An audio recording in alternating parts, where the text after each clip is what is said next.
it tastes like whiskey when you kiss me. Oh, I'd give anything again to be your baby doll. Yeah, this time I'm not leaving without you. So you hit I'm Your Baby Tonight. It turns out to be your second time in the bottom 3 in 2 weeks of finals. Haley,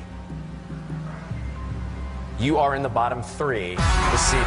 You got the lipstick smudge incident. Look that side, it's clean and it's right the chin. I think you actually won a lot of fans with the lipstick smudge incident. It was like, you just played it off well. You just go with the flow. Go with the flow. You didn't take things so seriously. And you didn't take even being in the bottom 3. You brushed that seat off. It's like, hello, old friend.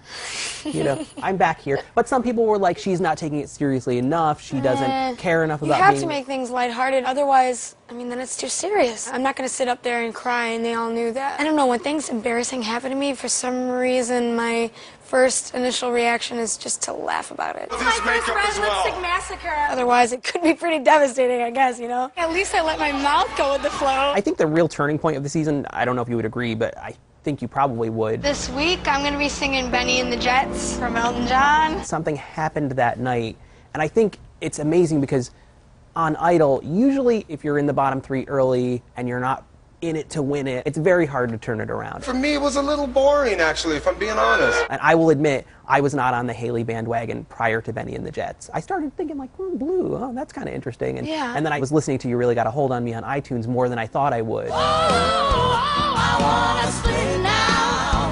I cannot quit now. You really got a hold on me. When Benny and the Jets happened, I was like, holy crap. It seemed like all the themes were just falling more and more into place. You really got a hold on me. I mean, that was the first week that they actually did give me some credit, and they acknowledged my existence a little bit more. This is exactly the kind of singer we always thought that you were, with a little Janis Joplin in you, and I'm just happy to see you return to that form. So Benny was just kind of the reassurance, I feel like. First of all, Jim Johnson was my producer, and I've worked with him the most on the show probably, and it was great working with him. We talked through it, and I stuck to my guns with my vision. What was your thought going in? Not everybody sees a jazzy interlude. I just thought, you know, I would love to start this off slow, have the whole Baker Boys laying on the piano. I've always wanted to do the lounge act scene. That's what you get, folks, for making whoopee. Have that slow, jazzy feel. Hey kids, shaking loose together. Spotlight's hitting something that's been known to change the weather. We'll kill the fatted calf tonight, so stick around. And then go into the rocky feel. Say, Connie and Ronnie, have you seen them yet? Whoa, but they're so spaced out. Benny and the Jets. It's cool to just change vibes. And this song, in particular, nobody grabbed it. I'm like, Benny, I'm usually the one that doesn't go for the obvious songs, but nobody picked it. And then I remember telling my folks about it, and as I'm telling them about it, it comes on where they're at. Benny just starts playing, and I'm like, okay, I'm sold. I got to go through with what I wanted to do, and thankfully enough, it worked out.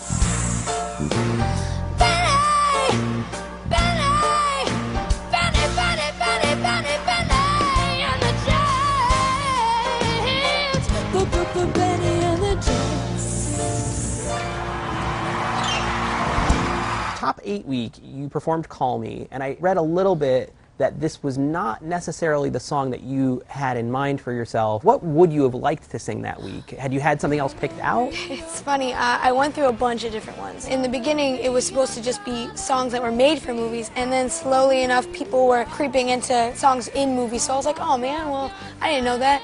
I actually first picked Hopelessly Devoted from Grease. Really? Baby, can't you see?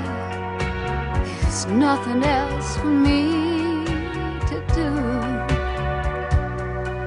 I'm hopelessly devoted to you. Because it's a movie song, and I sang it when I was younger, and maybe a couple talent thingies, and it's a beautiful song. I'm out of my head, hopelessly devoted to you. Hopelessly devoted to you. And I had a bluesy take on it. I changed it up. Barracuda, I wanted to do. I thought, you know, consecutively, I've been showing more of my rock side on the show, and that would have pretty much just fallen into place. I literally had a list full of songs, and it was more of just a room majority vote, and it's hard to say no, you know, especially when you just get all these opinions and you're thinking, okay, maybe then this will be the crowd pleaser. And I really did have, whenever I have a gut feeling that they're going to tell me off about something or just not dig it, it's usually right. It just wasn't a showcase for your voice for me. Songs Think that about that challenge when you're choosing your song. And I had a feeling about that one. Song selection, it's everything, man, everything. I could have either gotten away with it as, oh, that was, you know, fun energy, like a lot of people got, you know. Sometimes certain people could miss notes and be called emotionally perfect.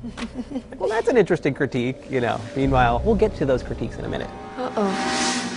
That week gave you one of your great moments on the stage, which was your duet of Moanin' on Results Night. Immediately after which, you were sent to the bottom 3. Casey, you are safe. And I'm not one to say I'm going to stop watching Idol, but I was like, I don't know if I can continue with this show. If Haley performed Moanin' and then goes home after that, I know it wasn't a voting performance, but I was having a hard time emotionally. You know, first of all, I don't know if you want to know about this. Let's talk about Moanin' first. Yeah, let's get into it. How did that happen? Okay, it's really cool, and I've wanted to tell people about it. First of all, we were going to do It Takes Two, baby. Oh, no, please don't do that. Really? Why were you going to do that? that? No, it was, you know, just the song choice. Suggested. And I said, how about Fever instead? And then they went for it. And Rachel Live, they can do anything. So we switched. We made the flip. And we were doing it on stage. And then after we go through it a couple times, and we're like, you know, all right, this is cool. And then Ray is over on the keys, and he just starts playing Moanin'. And I just started singing along. 'Cause every evening find me moaning. And he's like, you know this too? I'm like, what? And then we're just jamming. I'm alone and crying in the blue. I'm so tired of paying those dues. Cares and woes have got me moaning. And as this is happening, producers come up and they're like, you know, this is really cool. It's good. It's just, I think it's a little too smooth for the crowd. And as they're saying this, me and Ray are just looking at each other. And then we were just like, oh, well, we have this now. And then Casey, I'm like, Casey? Because of all the trouble I see. Life's a losing gamble to me. Cares and woes have got me moaning. Yeah, tell me about it, baby. And it's funny because even early on in the mansion, we did it together. He didn't even know there was words to it, but he was playing it on keys. He told me he played it on the melodica at his audition and that he didn't realize there were words to it. Yes.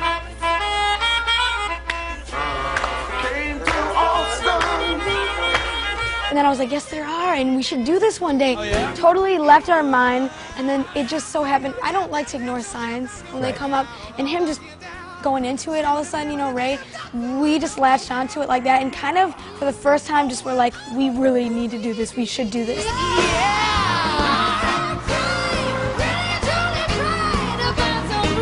Oh, you know what I'm talking about, girl. We switched it last minute. There's so many last minute, but those are the best kind of things, you know? It was magic, that performance. Did you know while you guys were singing it that this is a pretty great moment happening here? Bottom 3, whatever. After that, I didn't care what happened. Coming right back. I know it for a fact. For a fact, dude.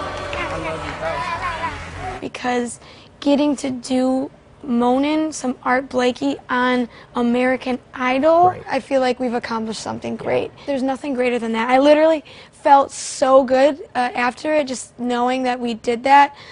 Didn't even matter. They could have had the confetti come down right after that. Yeah, they could have just crowned Casey, and I just would have been like, great. Thank you. I'm glad we did this. A lot of times at the judges' table, they'll be like, you've got to pick something more familiar, you've got to do something people know. And I sometimes think the left field choices that open your ears to something new are often the most exciting. I agree completely with you, and I just feel that you shouldn't be restrained and feel like you have to do what's in. I'm glad that I got to push at least sometimes to do those kind of things like Zeppelin and whatnot, those types of songs that I stuck my ground with it, and I'm very happy to have done that. Hi, baby. Wait, hey baby means something negative is coming. Surely she's not going to get a negative critique for that.